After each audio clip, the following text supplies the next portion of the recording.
before he had already taken a lots of psychedelics, but never had a breakthrough experience. So yeah, it's when you team up with the psilocybin and you use it in a different way, that's when you can have that, like the reset that people are talking about.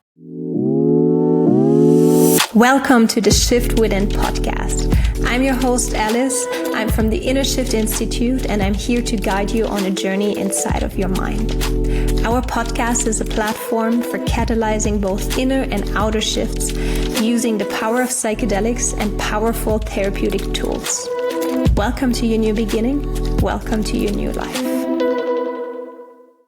Today, I have invited one of our amazing team members, Jeanne Surmont, who has been with us since 2 years, I think now. And 2.5, yeah. 2.5, yes. She's a psychotherapy practitioner, a trauma integration therapist, psychedelic guide, a retreat co-leader, breathwork practitioner, and an art therapist. Yeah. And Jeanne is from Germany and works with people from Germany and also around the globe. And so, welcome, Jeanne. I'm thank very you, happy to have Agnes. this conversation with you. Well, thank you for being here. Can you tell me a little bit about yourself?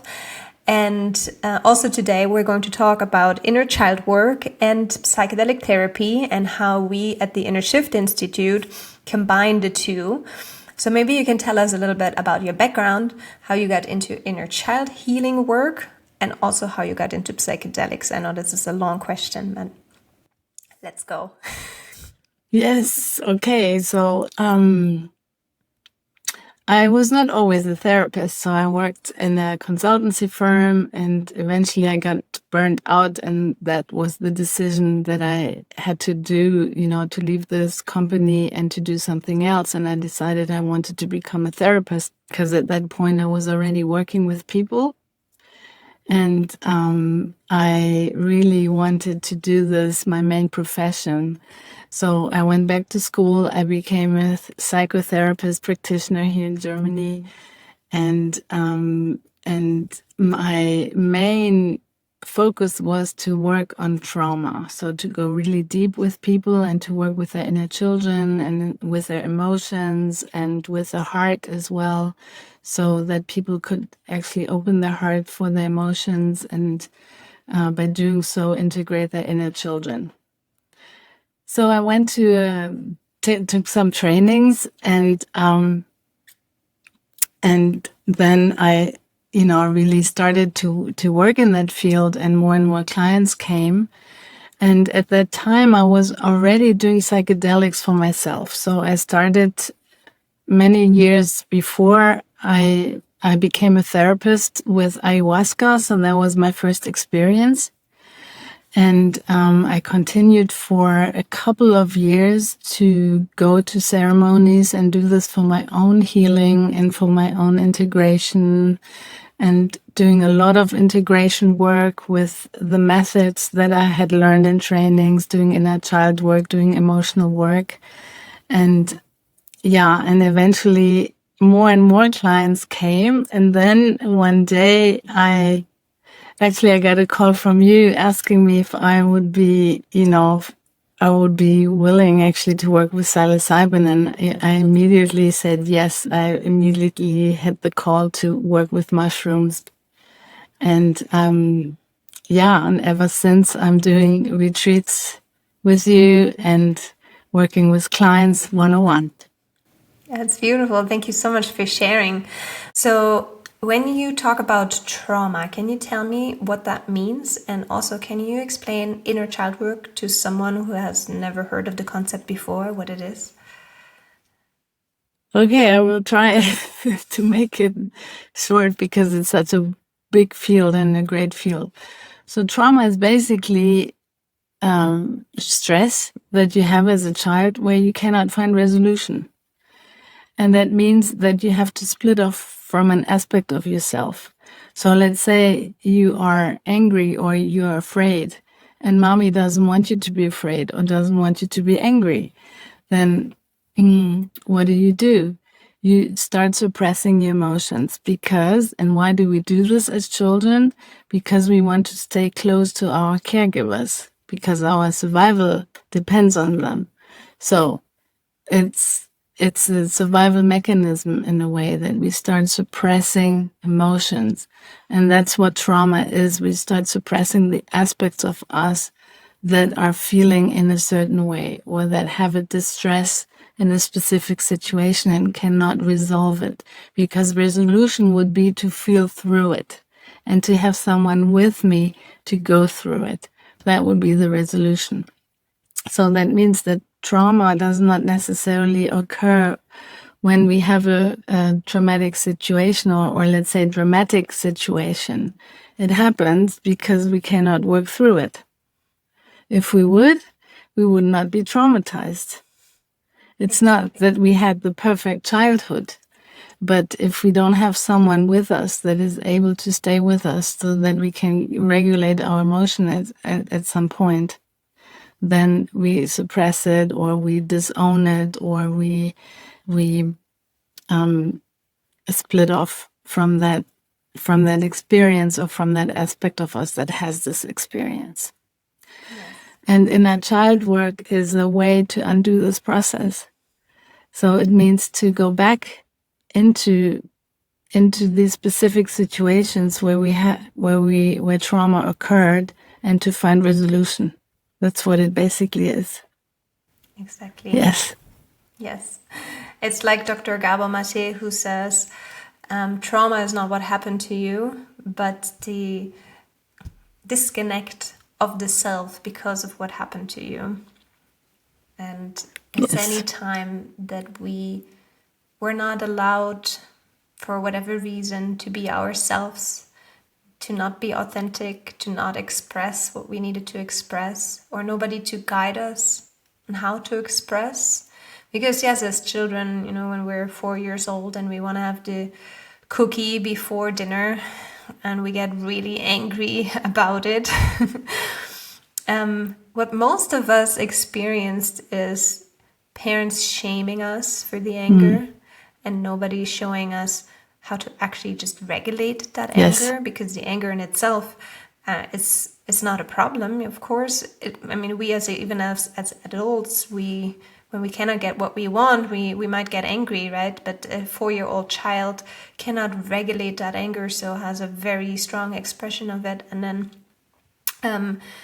gets shamed and humiliated or isolated for having this emotion, and then learns that it's not okay to feel this emotion and has to adapt and not show this authentic part of themselves anymore, instead of just learning how to regulate that emotion. Absolutely. And also what is important to understand is what is actually the difference between a child and an adult. Yes. Because there's a great difference. A child is felt perception. That means it goes from one emotion to the other one. It cannot think about the world yet because the brain is not ready yet. It needs to develop into this rational mind, which a child does not have.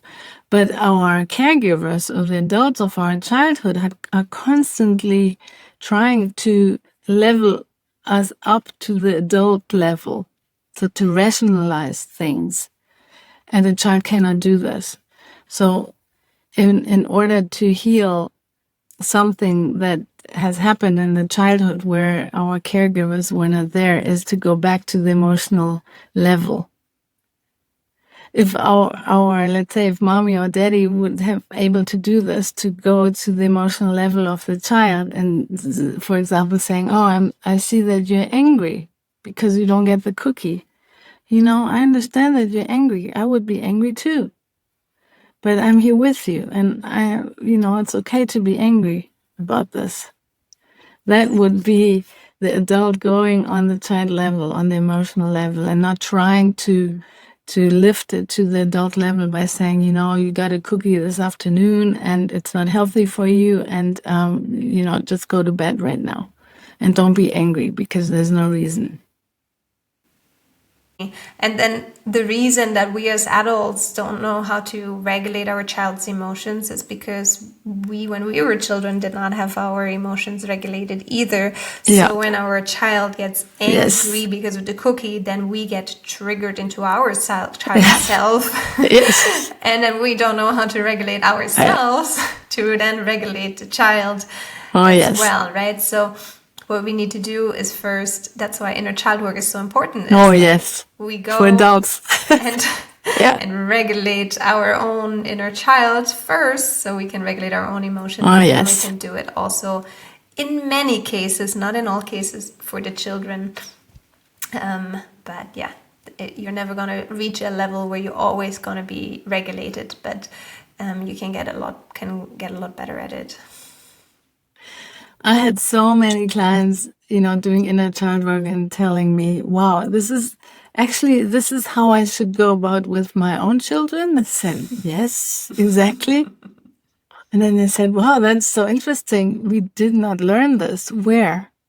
Yes. But when adults start doing inner child work for themselves, they know exactly how to deal with their own children, because there's no difference. Yes, exactly. It's all about just making sure we validate whatever comes up, what's there. Yes. The emotions are okay, and we can regulate them together. We co-regulate, and we don't have to make anything about the child or about our inner child or ourselves bad, because that creates shame, and shame is never a great teacher. No.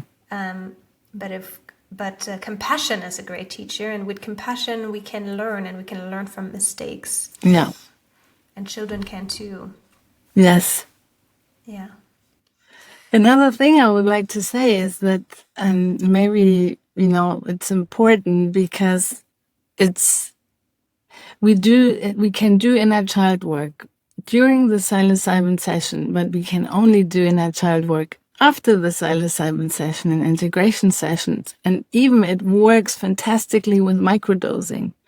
If a client takes a microdose, and then we have a session, we can really also continue doing this work and doing more inner child work, even on microdosing. Yes. Yes. Which is amazing. It's such a great helper, even in small doses. It's unbelievable to really go back and to feel and to bring these emotions back. Yeah. And can you tell us, how do you do this in a psychedelic session? Yes. So before the client actually has the psilocybin ceremony, we have a preparation call. And in that preparation call, I ask them, how was your childhood like? Explain me a little bit how it went.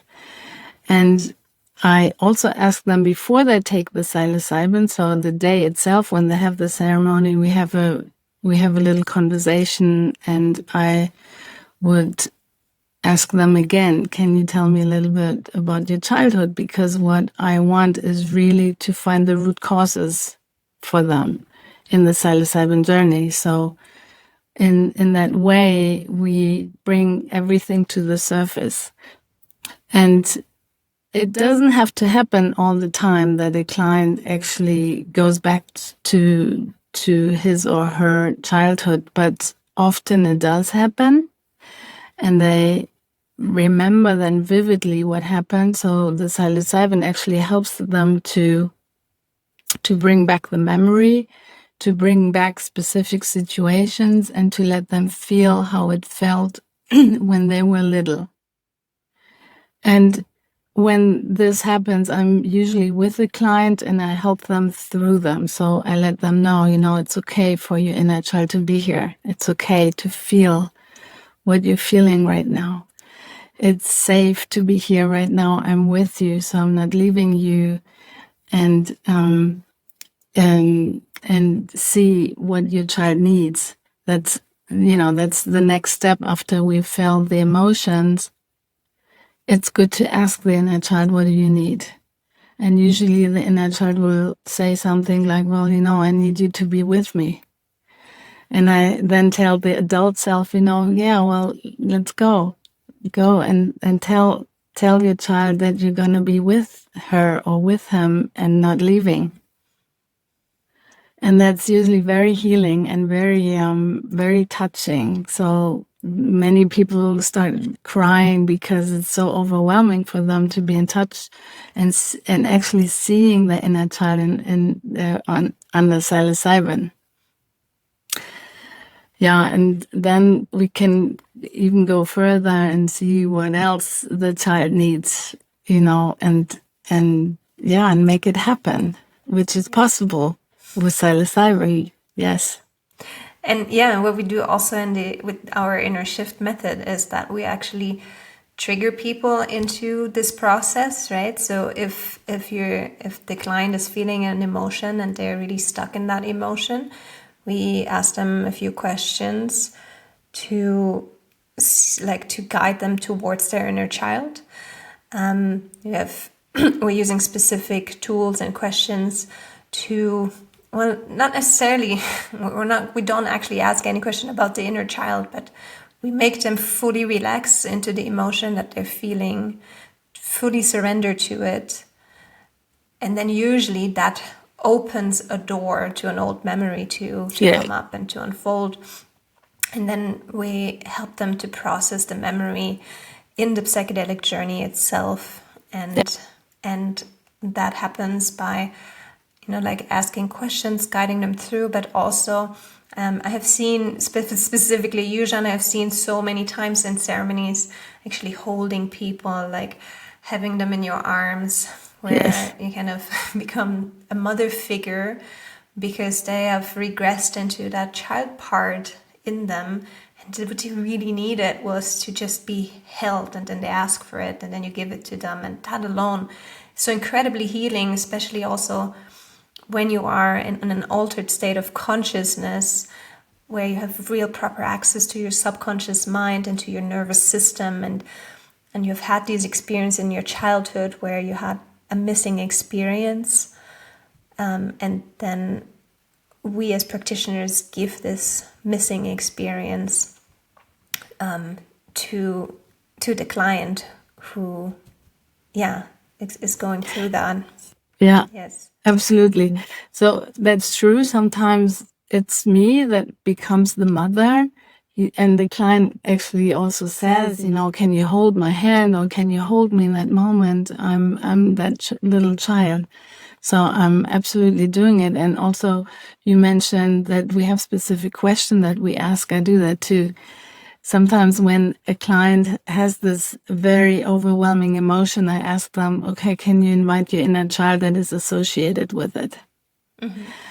And it's so interesting because it feels like that the psilocybin actually supports that question and helps us to find that memory of childhood, or to bring that inner child forward. Yes. And then the client can see it, can feel it, and then knows exactly what it needs. Yes. Yeah. Yes. And bring it home into the heart. Yes, exactly. And you were saying before that the psilocybin experience can bring up memories from our childhood, right? Yeah. And sometimes these memories are actually vivid memories with an image. And sometimes what comes up are just emotional memories. Yes. Right? So when you, for example, the birth process in itself can be highly traumatic for some of us. Yes. It's traumatic for many of us because of the way we were born in hospitals and with not a lot of nurturing and feminine care. But some people have like actual proper traumatic instances where they almost die during birth. And you don't have any images to like in that memory, but you have that memory in your body and in your subconscious mind. So a memory like that can come up in a psychedelic journey just as a feeling memory. So you are, the psilocybin is kicking in, and suddenly you feel like I am going to die. Yes. Because that was an actual experience you had during your birth process, that you as a tiny baby thought, I'm going to die, I'm not going to survive this. And now the psilocybin kicks in and you feel, oh my God, I'm not going to survive this. But in that moment, the client has no idea that they're actually reliving a memory. So that's why then we as practitioners, we come Yes. in and make sure we know what they're going through and then guide them through. So then in that way, if you would do the psilocybin experience alone, it would become an absolute horror trip where you feel like you're about to die for 6 hours. Yes. But if you have a practitioner with you who has experienced an inner child work, can then guide you through, and then it can become the most healing experience of your life. Yes, absolutely. You can process that. Yes. Very difficult to process experience in a safe space. Yes, absolutely. Because the client do feel that there's someone else with them, that they're not alone in that moment. Exactly. That's most of what trauma is that we feel alone. That's most of the time. Feeling alone is worse than feeling abused, and often an abuse survivor is going to tell you, the abuse I could handle, but being alone in it I couldn't, because that hurts even more. Yes. It's like the most painful thing for us. Yeah. So feeling the presence of somebody with you who's really there and holding you, moving you through, can be an incredibly healing experience. Absolutely.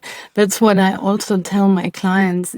Trauma doesn't necessarily occur if something dramatic happens. It usually happens when we're left alone in it. And to heal it, it needs exactly the opposite. So it needs to have someone with you, and then you can feel through it, you can work through it, and you can integrate it. And integration is an emotion in and of itself. It feels in a certain way, and it's a very relieving emotion. In that moment, I feel so much relief. I feel more at peace. I feel a warmth around my heart. That's usually when integration happens. Yes. Yes. This is what we're all longing for. Yes. And what you're saying, with the loneliness in our childhood, we often work with people that come to our retreats, private or group retreats, and they don't really know. Like they tell us, I didn't experience any trauma in my childhood. I had a happy childhood and nothing happened. I was not abused. My parents provided for me. But now I'm really depressed or have high anxiety and I don't know why. And what we find with many of these people is that it was loneliness. They felt alone. They felt not seen. They didn't feel guided through their emotional processes. They felt ignored in their emotions. It's called emotional neglect. Yes, right? Absolutely, so, yes. It's not only what happened, it's also what didn't happen. Yes. So if a child didn't get enough emotional love, then this is also experienced as traumatic for a child. It needs enough mothering or parenting or fathering. Yeah, let's say parenting, yeah. And emotional neglect can be one of the hardest traumas to heal because there is no memory attached to it. It's not like, oh, this happened and that really hurt. It was just more like over many years, not enough happened, but there's no memory except for maybe sitting alone in your room and feeling really lonely. And these people often think they shouldn't feel. Yes. They cut off from their emotions. Yes. And are not available on an emotional level because they think, well, emotions is something I should suppress, I should not be here because no one is there for my emotions. And Yeah, and that's what you do when you're like a child. If you imagine you're a child and every time you show an emotion, there's no response from your parents or even a negative response from your parents, you feel completely overwhelmed with your emotions. So you just train yourself to stop the feeling, and then we become adults that either don't feel or then at moments feel too much because we just don't know how to regulate these emotions. Yes, absolutely. It often seems to me that it translates into some sort of resistance in the beginning when people enter a psilocybin journey. And so they're like resisting their emotions. because what we create if we have had emotional neglect in our childhood is a fear towards emotion. So now we resist them when they come out. Yes.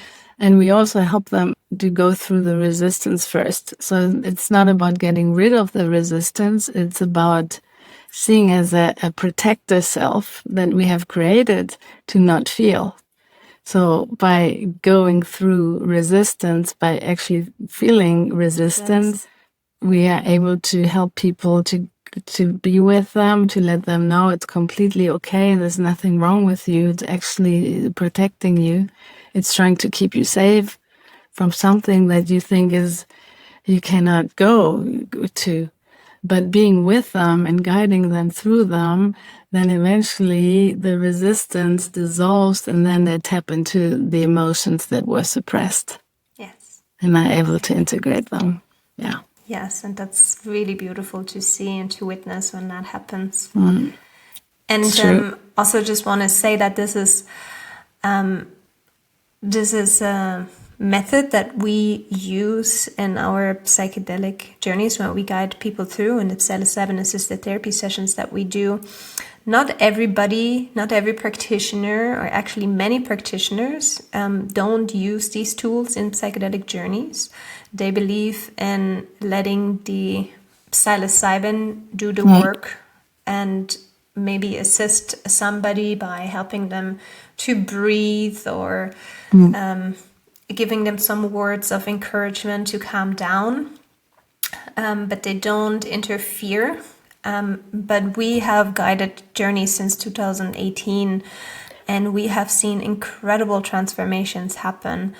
We've had clients that came to us that had been at other retreats, had done psilocybin before, and they said it's a complete different experience to do this. Of course, you need to be very experienced and also make sure that you create a lot of emotional safety and you also do not project onto the client and guide them into the direction that is not the right direction for them. So you really have to be highly attuned and empathetic and just ask the right questions in the right moment. But by doing that, that's our approach. We feel like we can go much, much deeper with the help of the psilocybin. And we like to combine this tool with the psilocybin experience so that we can create the deepest transformations possible in a few experiences. And yeah, there's also Dr. Stanislav Grof, who also has a similar approach, where he also believes, and he's one of the pioneers of psychedelic therapy, who has done a lot of research in the 60s and 70s. And he also believed that, like becoming, as a practitioner, to give the client the missing experience in the journey itself can be incredibly healing. And that's what we believe too. And that's what our clients' feedback has also told us, given us, is that this is really beautiful for them. Yes, I see that too. And I see the benefits of guiding someone in the journey. And for me, it feels like I'm working with the psilocybin together. So the psilocybin expands the consciousness and I go with my clients with them and have a human experience in it. Yes. And the human experience is I'm not alone in this anymore. And there's someone with me that knows how to guide me in this and how to heal and how to integrate aspects of myself. Yes, and it's like this. It's like a team. I feel always like I'm working with the psilocybin, and it's part of the team, and we're doing it together. Exactly. Because in the end, it's a human being who's taking a substance, but to heal, it maybe needs another human to be in there. Mm-hmm. And this is how it feels. And I think this is so valuable. If we're just taking a substance and we have nobody with us there, we can really get lost somehow in it, or we may have experiences that we don't know how to navigate.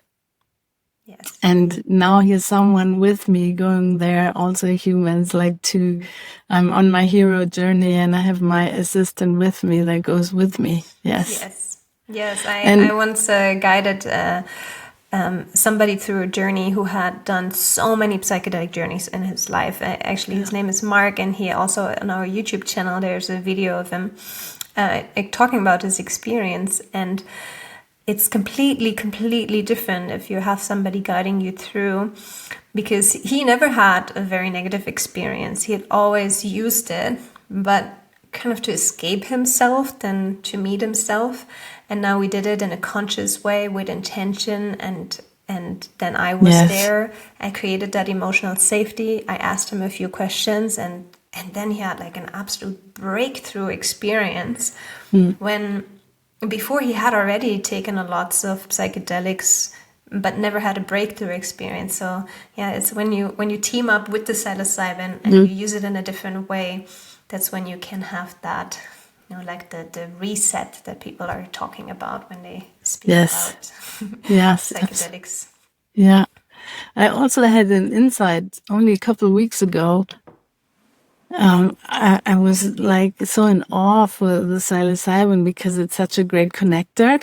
It connects you in so many ways. But then I had the thought, but it's so important for us humans to connect as well as a species. So let's say the psilocybin coming from the mushroom, with the mycelium and everything that is so connected. But we as humans, we have to learn that too. To connect among each other in our species.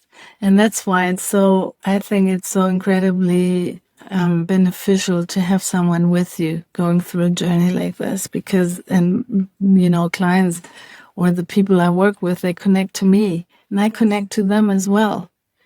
And we become friends. And for some people, it's they become so vulnerable, and I'm the person that they show their vulnerability for the first time. And I'm in awe because these substances help us actually to connect, because they are already doing it. They're showing us the way. They show us the way. Yes. Can you tell me about a client experience, like somebody that you guided through an experience and where you did inner child work, and what came out of that? I once worked with a woman, and in the preparation call, she told me, Jeanne, I have this huge trauma. When I was a little girl, around 3 or 4 years old, I had to go to the hospital. And the doctors wanted her to stay overnight and told her mom to leave and not to tell goodbye to a little girl, because they thought it's better for the girl, not to say goodbye to her mom. And they were afraid she's going to cry and she's going to scream. And of course, this happened because when the child realized that she was completely alone in a room, and her mom was not with her, she started screaming and panicking and crying a lot. And the doctors or the staff there were completely overwhelmed with her, and they put her in a straitjacket and let her sleep in the straitjacket. Horrible. Oh my God. So I was very shocked when I heard that this is actually happening, and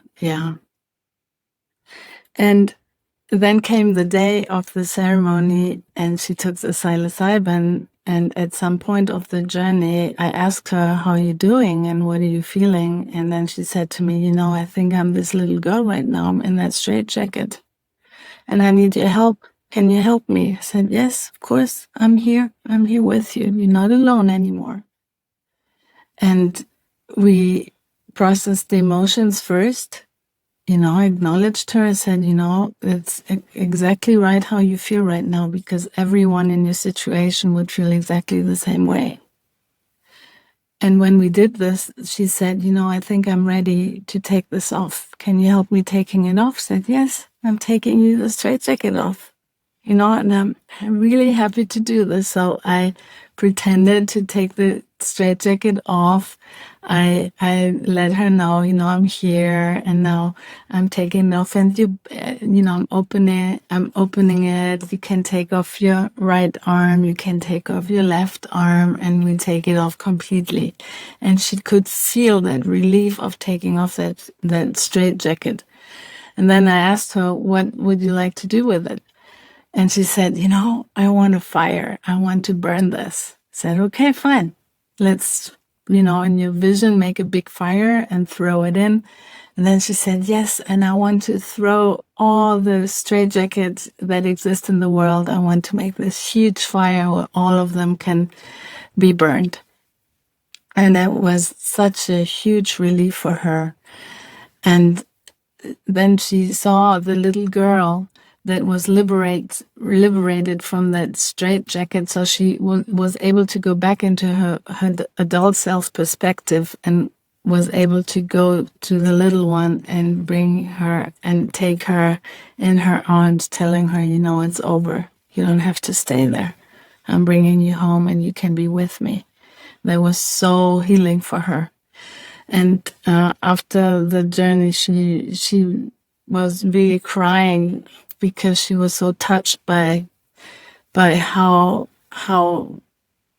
that felt to bring this little girl back home. Yes. And to integrate her.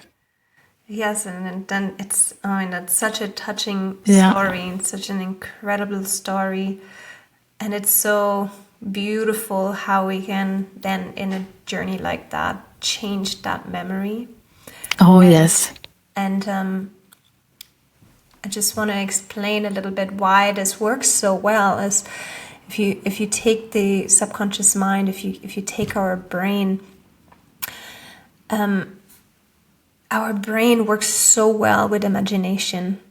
It doesn't necessarily make even a difference between an imagined scenario and a lived scenario. So if you have, they have actually done a study on training athletes. One group of athletes did training every day, and one group of athletes imagined to train every day, and then they tested them after a few weeks, and the group that has just imagined to train had the almost exact same improvements than the ones who actually trained every day, because imagination is so powerful, and that's why it works so well when we do this inner child work and we go into these memories who were so traumatic for us, but we change them. And with the psilocybin experience, that happens in such a vivid way.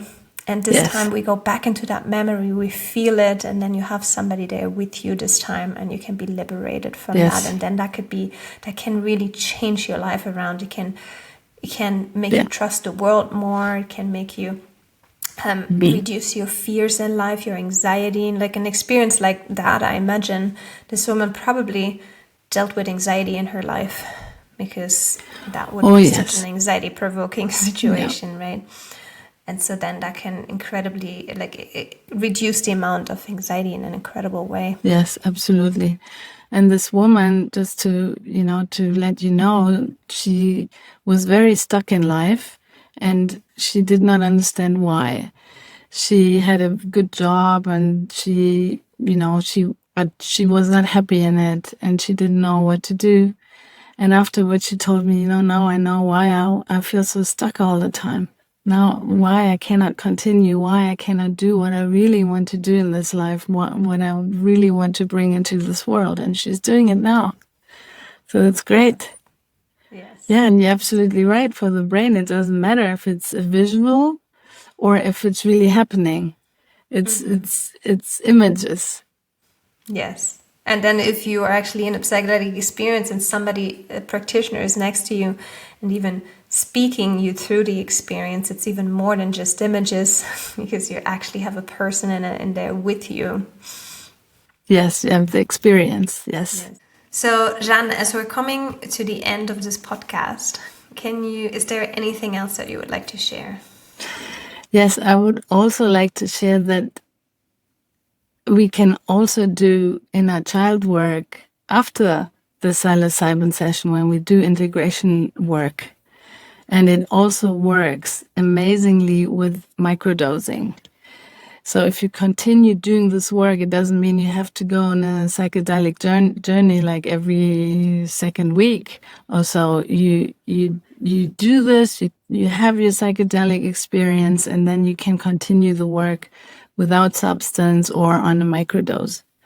And it's amazing how fast you can integrate things from your childhood and how fast things change in your life through this.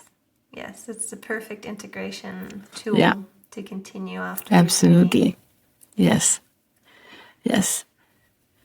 Yeah. And I think I love these psychedelic journeys. It's an amazing work. And as I said before, to team up with the substance is such an incredible experience. But to continue the work and to continue integrational work is equally important. Yes. Also, thank you, Jeanne, for this beautiful conversation about psychedelics and inner child work and the work you do. And thank you so much for being an integral part of our team. It was a wonderful conversation, and I hope that our listeners have enjoyed it too. For those listening, I invite you to come and join us on our social media channels. Find us under the Inner Shift Institute. And I hope that you're going to join us again. Subscribe to our podcast so you will receive the other episodes too. And I'm looking forward to having you here again. Thank you. And thank you, Alice. Thank you for listening to the Shift Within podcast. If you enjoyed today's episode, be sure to subscribe for more insightful conversations. Keep asking, keep understanding, keep shifting within, and see you next time in the next episode.